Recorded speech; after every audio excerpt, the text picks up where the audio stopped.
दिवस उगून कासराभर वर आला होता.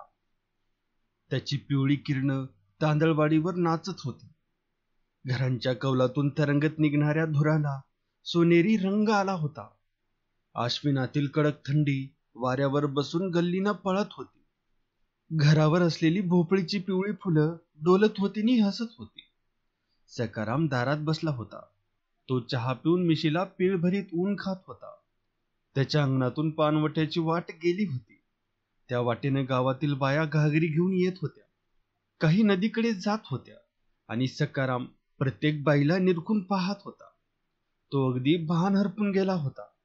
मुंबईत असलेल्या 2 बायका, 2 मेहुणे, एक म्हातारी सासू, एक लेक, तिची 5 पोरं, त्यांचा तो दंगा, ओरड, त्या भांड्या, हे सर्व तो विसरला होता. त्याला ती शांतता, ते मोकळं वातावरण हवंहवंसं वाटत होतं. आणि एखादी तरुणबाई डोकीवर घागर घेऊन आली की त्याला आनंद होत होता. आणि त्याच वेळी आपल्या भांडखोर बायकोची आठवण होऊन तो वरमत होता आणि पुन्हा त्याचं मन मुंबईला विसरून बसत होतं. वाण्याची गुन्हा आली तेव्हा सकाराम बावचळून गेला. आणि त्याच वेळी मीरा आली. तिनं डोकीवर पितळची घागर घेतली होती.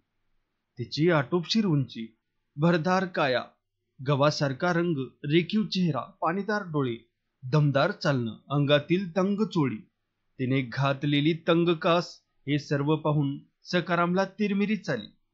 मग तो त्या देखण्या मीराचाच विचार करू लागला. देवानं रूप द्यावं तर असं द्यावं, असं म्हणून त्यानं मीराची पाठमोरी आकृती पाहिली.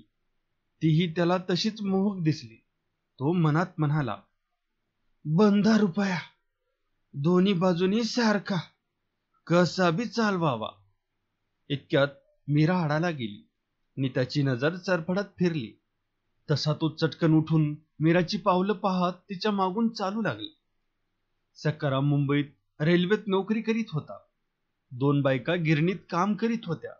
एक भाऊ 150 रुपये पगार आणीत होता. दर महिन्याला सकाराम 500 रुपये मोजीत होता. त्यामुळे गावात त्याचा बोलबाला झाला होता. त्याच्या शब्दाला किंमत आली होती आणि त्याची गुरमीही वाढली होती. सहज बोलताना तो, तुला इकत घेईन बरं, गावची भोळी माणसं त्याला वचकत होती. न चुकता रामराम करीत होती. त्यामुळे सकारामला मुठभर मांस वाढल्यासारखं वाटत होतं. सकाराम दिसण्यात बरा होता. अंगानं सडपातळ पण बळकट होता. त्याच्या डोकीचे केस पांढरे होते. निमिषाचा रंग काळा होता. मीराचा विचार करीत सकाराम मीराच्या घरी आला. सोप्यात मीराचा बाप रामू मोहिता बसला होता. तो सकारामला पाहताच चटकन उठला. घोंगडं टाकलं नि म्हणाला, या मुंबईवालं. सकारामनं एसपेस बैठक मारली. मान वाकडी करून तो म्हणाला, मोहिते, पोरीचं लगीन का करीनास? चांगलं मागणं येत नाही म्हणून.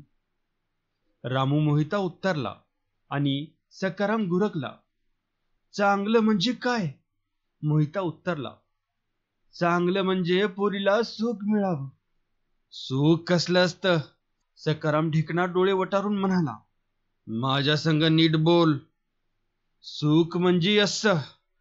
म्हातारा रामू जमीन टोकरीत म्हणाला, दिल्या घरी पोरीनं सुखात राहावं. तिला लोकांचा रोजगार करावा लागू नये एवढंच. मग माझ्या घरात पोरगी दे. ढेकणा आवाज चढून म्हणाला, मी तुला गॅरंटी देतो की तुझी लेक लोकाची चाकरी करणार नाही.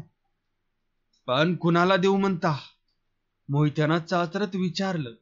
आणि सकाराम ढेकणा म्हणाला, माझ्या मेवण्याला. त्यो गिरणीत कामाला हाय. 150 पगार, खडखडीत नोटा. माझ्या इतकी जमीन. बोल. या शब्दावर जोर दिला आणि रामू मोहिता पडक्या आवाजात म्हणाला, त्यात मी मोडत नाही. पोरगी नेटकी झालीये. तवा तू करशील त्यात मी हाय. पर नवरा मुलगा कसला हाय तेवढं सांग. माणसावानीच हाय. सखारामनं परत आवाज चढवला. उस पायस बघीत बसू नका, नाहीतर वेळ निघून जाईल. नि मग. ढेकणा पुढं बोलला नाही. नि मग रामू मोहिता म्हणाला, बरं तर पोरगी दिली, ठरलं. नुसती पोरगी न ग, हुंडा बी दे, सकाराम म्हणाला. ₹500 कबूल, रामू हुंकारला. बाहेरचं बोलणं मीरा ऐकत होती. अगदी स्वप्नात घडावं तसं ते लग्न ठरलेलं ऐकून तिला आनंद झाला. तिच्या डोळ्यापुढं अनंत सुख तरळू लागली. कल्पनेनं तिचा भावी संसार साकार केला आणि ती तल्लीन झाली. तिच्या हृदयात एक नवी हुरहुर उठली. सकाराम ढेकणा मीराचं लग्न नक्की करून मुंबईत गेला. त्यानं म्हाताऱ्या सासूला बाजूला घेऊन तंबी दिली. माझं ऐकायचं, मी हनक्याचं लगीन करतोय, ₹1000 खर्च होणार. हे ऐकून म्हातारी हरकली नि हनम्या चेकाळला. मग आला आला म्हणत कार्तिक महिना आला. तुळशीची लग्न लागली आणि मग माणसावर तांदूळ पडू लागले. एका दिवशी मीराचं लग्न लागलं आणि ती देखणी मीरा सासरी मुंबईला आली. तेव्हा सकारामचं काळीज सुपा एवढं झालं. कारण मीरा अगदी त्याच्या जवळ, त्याच्या घरातच आली होती. पण पहिल्या दिवशी मीराची निराशा झाली होती. तिनं हनम्याला चोरून पाहिला होता. त्याचे दोन्ही कान फुटले होते. त्यातून पू गळत होता. त्याला मुळीच ऐकू येत नव्हतं नि तो तोतरा होता.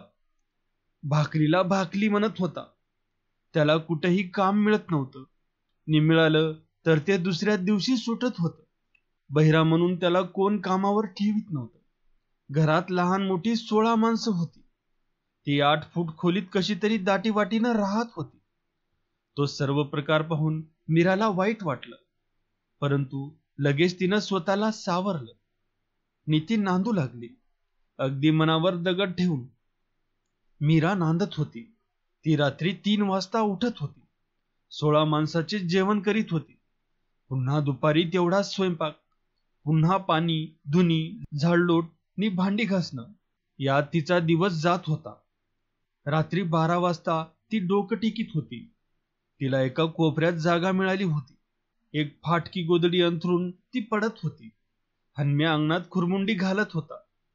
घरात माणसाला माणूस खेटून पडत होतं. 2 बायका, सकाराम, त्याची लेक, ती म्हातारी, 5 पोरं यांच्या गर्दीत मीरा पेटत कुढत जगत होती. आणि एकाच महिन्यात म्हातारी सारू भडकली. तिनं निराळच कुरकुर सुरू केली. सून मिळाली पर देखणी मिळाली. तिला माझा हनम्या दिसेना. ती त्याच्याकडं डोळा उघडून नुसतं बघीना. आता माझ्या पोराचा संसार कसा होणार. म्या ₹1000 खर्चून ही आग पदरात घेतली. आणि या म्हातारीच्या बोलानं मीराच्या काळजाला आग लागू लागली. आपण एका भयंकर परिस्थितीत आहोत. हे घर म्हणजे विंचवाचं पेव आहे. इथं मी कधी सुखी होऊ शकत नाही. आपली सासू या घरात वनवासी, गरीब म्हणून राहत आहे. हा नवरा कधी सुधारणार नाही. त्याला नोकरी मिळणार नाही. तो असा दारात पडणार नि आपल्याला या 16 माणसाची गुलाम, बटीक होऊनच राहावं लागणार. याची मीराला जाणीव झाली. ती चोरून रडू लागली. तो थोडासा एकांत मिळताच स्वतःच्या तोंडात मारून घेऊ लागली. दिवस कलता झाला. चाळीतील वातावरण कोंदटलं होतं. अंगणात डांबरट पोरं धूळफेकीचा खेळ खेळत ओरडत होती, रडत होती. मीरा संध्याकाळचा स्वयंपाक करीत होती. सासू बिथरून बसली होती. हनम्या सकाळी चिक्की विकायला गेला होता. कवाच तुझं डोसकं जाग्यावर येणार नाही, म्हातारीनं आरंभ केला. जरा उशीर विचार करून नाक फुगून ती परत म्हणाली, माझा गरीब हनम्या तुझ्या मनात भरत नाही. आत्ती, असं का म्हणता, मीरानं हळूच पण चिडक्या स्वरात विचारलं. आणि म्हातारी अधिकच भडकून म्हणाली, माझं बराबर हाय. तू हनमू संग बोलत नाहीस नी तो दिसला की ढुंगण का फिरवतीस सांग. काय बोलू मी. मीरालाही राग आला. म्हणाली, तुम्ही मला बोल लावू नका. माझ्या केसात उवा पडल्या. मला डोकीत बघायला वेळ मिळना. मग कशी बोलू नी काय बोलू. दुसऱ्या बायका नवऱ्यासंग काय बोलतात तेच बोल. आणि म्हणशील कशी बोलू तर एक, याच घरात इतकी माणसं असताना हौसाला 5 लेकरं झाली. हे ऐकून मीरा संतापली. म्हणाली, तसलं मी करणार नाही. जनाची नसली तर मनाची असावी. काय म्हणालीस? म्हातारी कडाळली. एकदम भुव्या चढून म्हणाली, मग म्या 1000 रुपये खर्च काढून तुला सून केली, ते कशाला? तू हनम्याला बघून कपाळाला आट्या घालतीस, दुसरा गडी दिसला की हिरणीवाणी बावरतीस, त्याचं नाव काय? ते मला खपणार नाही. माझ्यावर भलता सलता आळ घेऊ नका. मीराचा आवाज चढला. ती अगदी खून तोंड बडवून घेत म्हणाली, माझी तसली अवलाद नव. 500 रुपये हुंडा देऊन बापानं मला हे सुखाचं घर दिले या. 500 हुंडा नी तसली अवलाद नव. हे शब्द म्हातारीला झोंबले. तुझीच तेवढी अवलाद चांगली नी आमची वंगाळ. आणि कुणाला ग 500 रुपये दिलं? असं म्हणून म्हातारीनं मीरावर झडप घातली. गपकन तिचे केस धरून तिला ओढली. नीती बुदलीसारखी म्हातारी मीराला मारू लागली. बळाचा कण न कण एकवटून चेलमडू लागली, तुडवू लागली. आपणावर असा प्रसंग येईल याची मीराला मुळीच कल्पना नव्हती.